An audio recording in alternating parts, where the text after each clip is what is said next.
Well, here we go again. Got about 4 or 5 inches of snow on the ground last night, but I'm back in this area that I've been working on for the past couple weeks now. I've pretty well established where the major bedding areas are at this point. I've just been, working around them, hunting as close to them as I can. Last time Logan and I were in here, we had a real good hunt. Saw a bunch of deer, had a nice 10-pointer chase a doe right by the stand, but just could not get him stopped and get a shot at him.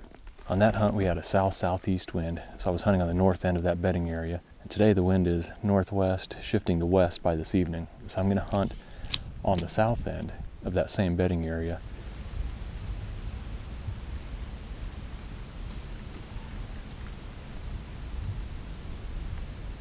Well, I'm all settled into the stand. Looks like the deer have been spending a lot of time milling around in here, probably browsing. In fact, right below this stand here, it looks like the deer have been pawing away, getting at those locust pods.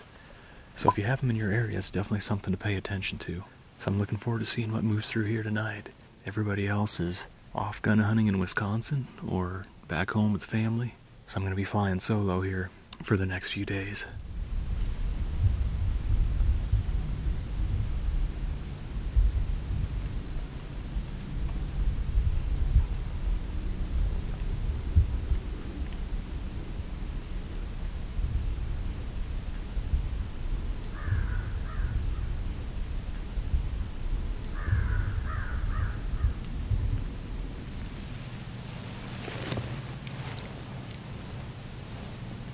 I swear that buck follows me everywhere I go.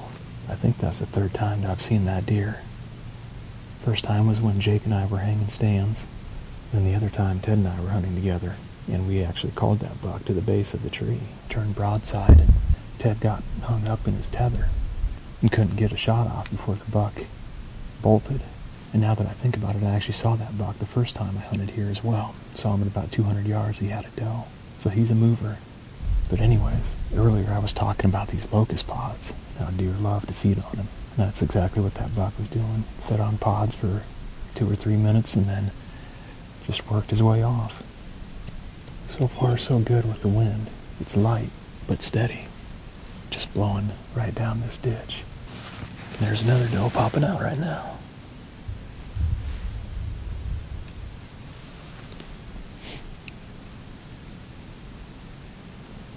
They're on the move.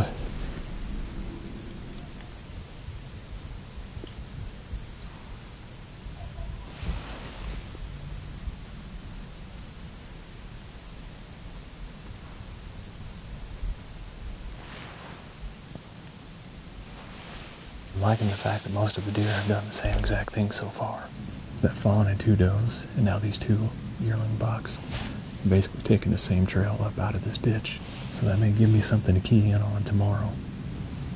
Little buck is working a scrape up there. Another thing that may be helping this spot right now is that there's been quite a bit of pheasant hunting that's been going on down at the bottom. That actually may be stacking more deer back in this thick cover. There's a better buck.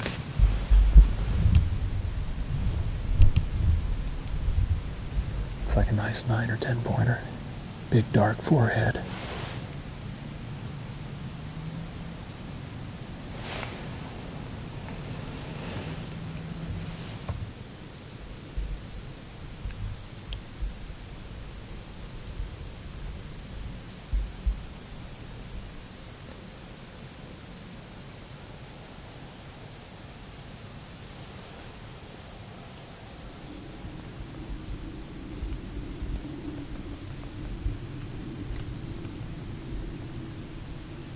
Got about 15-20 minutes left of light here. I've seen enough activity in that one spot tonight.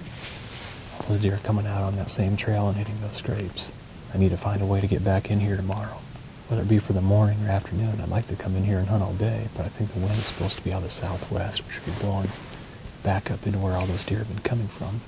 But then later in the day, it's supposed to switch back to the northwest, which would work to be able to push up in there in the afternoon.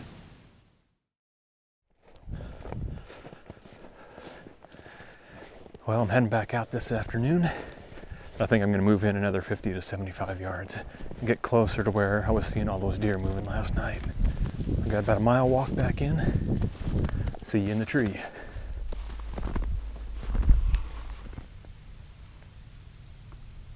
I'm about 3/4 of the way back into where I'm going. I stopped here real quick to just take a little bit of a breather. I was starting to get sweated up pretty bad. And I noticed that there was a bunch of tracks here. It looks like there was maybe some kind of fight that was going on. There's a scrape right there. And I just happened to look down and see antler tine laying here in the snow. Yesterday, that buck that I saw, that 2-year-old buck that I've seen 5 different times maybe, I noticed that he was missing his G3, I believe, on his left side, I believe. That could very well be it. Antler tine in a scrape. Cool find.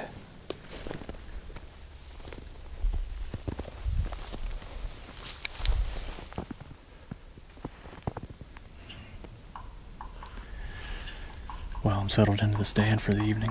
Ended up moving about 75 yards to the north of where I was last night. A lot of the deer seemed like they were coming. It would be to the north and west of me. And they were working their way up towards those scrapes and then on to the west.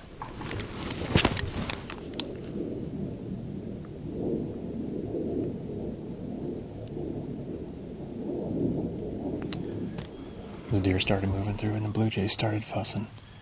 We've talked about that before. How that's usually a good indicator that there's deer in the area.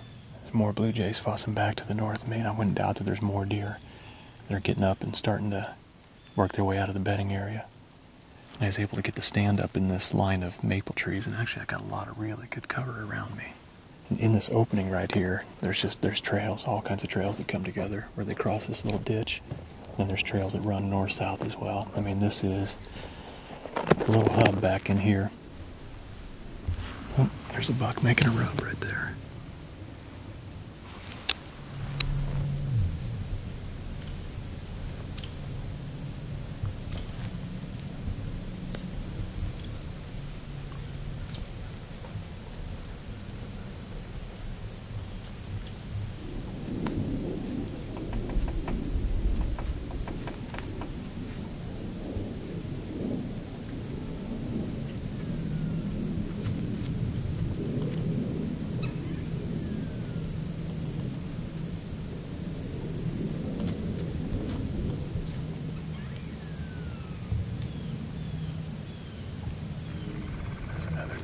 Good buck, good buck.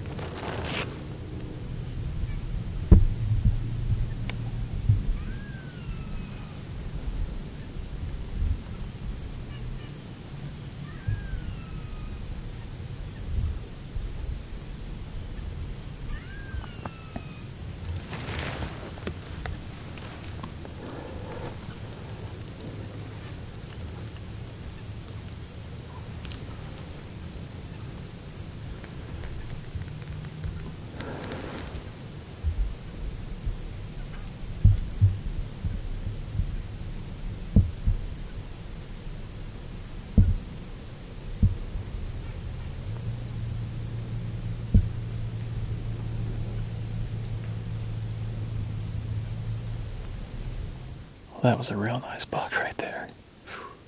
Postured towards that smaller buck. Looked around, didn't see anything down here in the open. And then probably went in the direction of that doe and 2 fawns. Dang.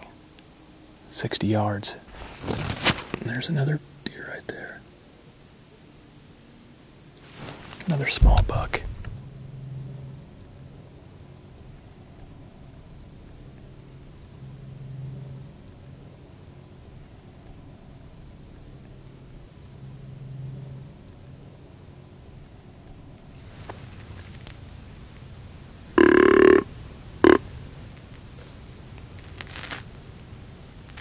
Saw another shooter buck to the west of me, just up the ridge.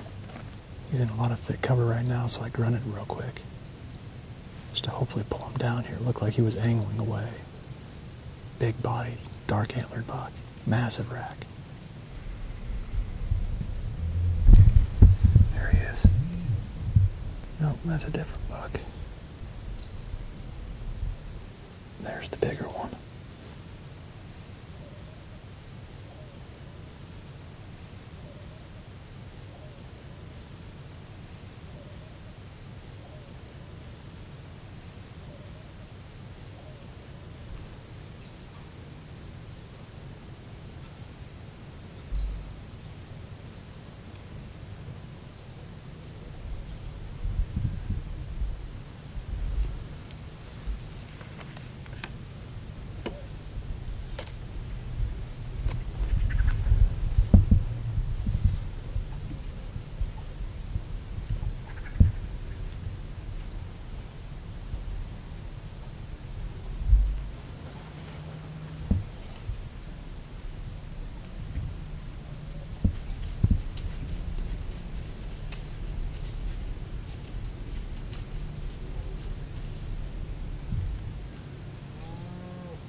Man, it got real interesting there for a minute. There's 3 different bucks that came off of that ridge, and I grunted real quick to try to turn him this way. And buck pops out in the scrape 60 yards away right there, and it's like a 1.5 or a small 2.5-year-old buck. And then right behind him was the same buck that Jake and I called in about 2 weeks ago now. Big-bodied, gnarly-looking buck. And he angled my way a little bit and then just held up at about 55, 60 yards in the brush. And then another shooter pops out, and I believe it's the same buck that came in earlier. And that gnarly-looking buck just walked the 6x6 off. Another small buck coming towards me.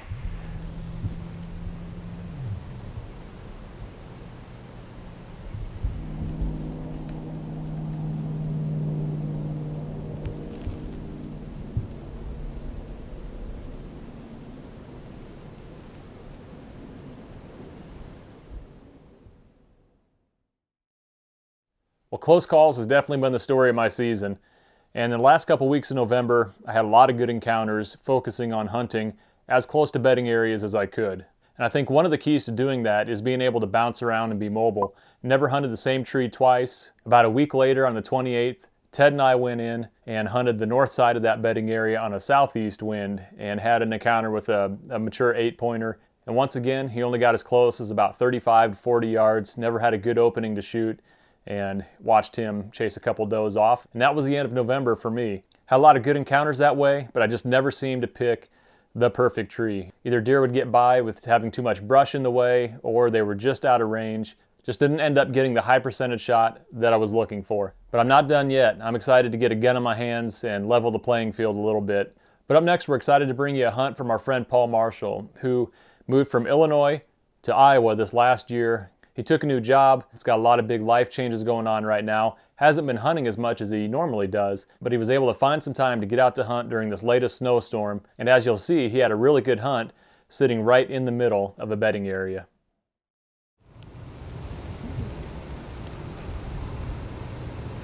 All right, it's November 26th, and I'm here in Iowa on my property that I bought just this fall. This is probably only my 5th time in here, and only my 2nd morning hunt, so it snowed yesterday. I figured these deer would come up in this bedding area this morning. It's supposed to be 15, 20 mile an hour winds today and only about 25, so I'm just sitting here till 9, 10 o'clock and see if I can't get something to come up in here, but the sun's starting to come up, so it shouldn't be long, and it'll be light enough to shoot, so we'll see what happens.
Meh, meh.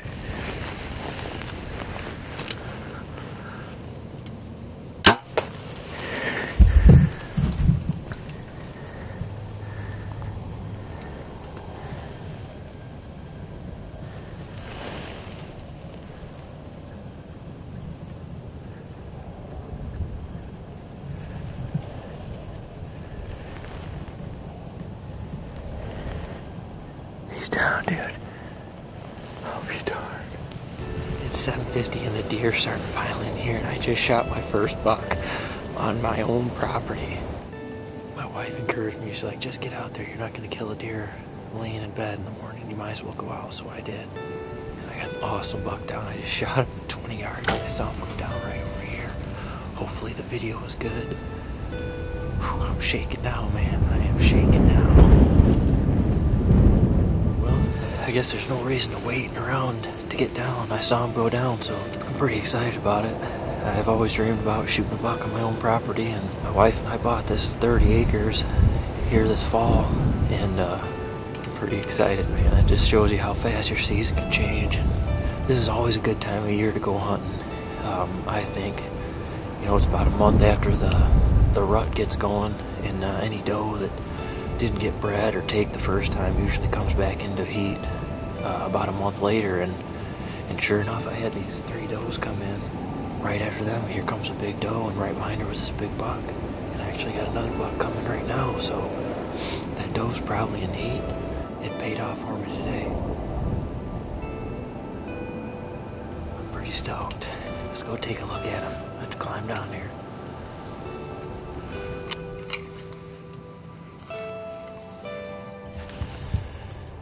Alright, we're down on the ground now. I'll kind of pan around here so you can see how thick it is. It's basically, I'm sitting right in the middle of a bedding area, and it worked perfect. But when you get down here on the ground, you can really see how thick it is. But this tree stand I was in is probably only 10 feet off the ground. I'll do a little pan here so you can see, and then we'll look over here where I shot this buck and see if we can't go find him.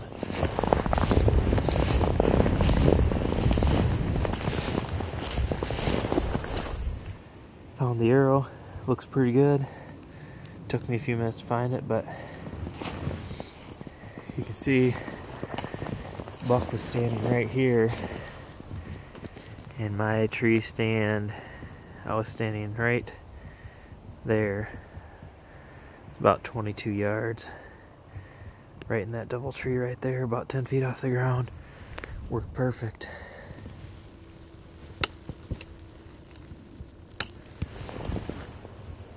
I haven't seen any blood yet.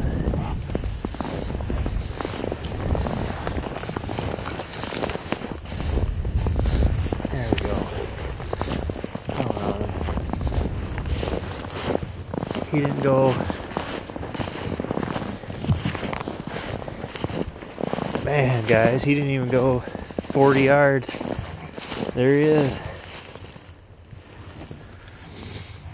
There he is. I'll try to set my camera up and do a little bit better video, but I'm pretty stoked. This is pretty cool. This buck, he's got some scars. Must have been a fighter, but I'm pretty sure this is the buck that I saw the very first time I ever came in here and hunted. I forget what day it was. It might have been October 6th, maybe. This buck came in and ripped up some trees and got about 60 yards, but I could never get a shot at him. But it's about a month after the first phase of the rut there, and a lot of times these does will come back into heat, and that's exactly what happened this morning. This buck was chasing a doe. I was fortunate enough to get a 20-yard shot at him, and he didn't go 40, 50 yard double lung. And I tell you what, this is like a dream come true to me. This is my first deer on a property that I've owned. It's always been a dream of mine to own my own property, and I bought this 30 acres, basically a big bedding area. Man, what a blessing it is to be behind this buck right now. Not sure how I'm going to get him out of here. I drove my 2001 Honda Civic, so not sure how that's going to work out, but we'll figure it out. But anyway, thanks for watching, and gosh, hopefully I'll get out and maybe get a Missouri buck down later this year, or get a muzzleloader buck here in Iowa.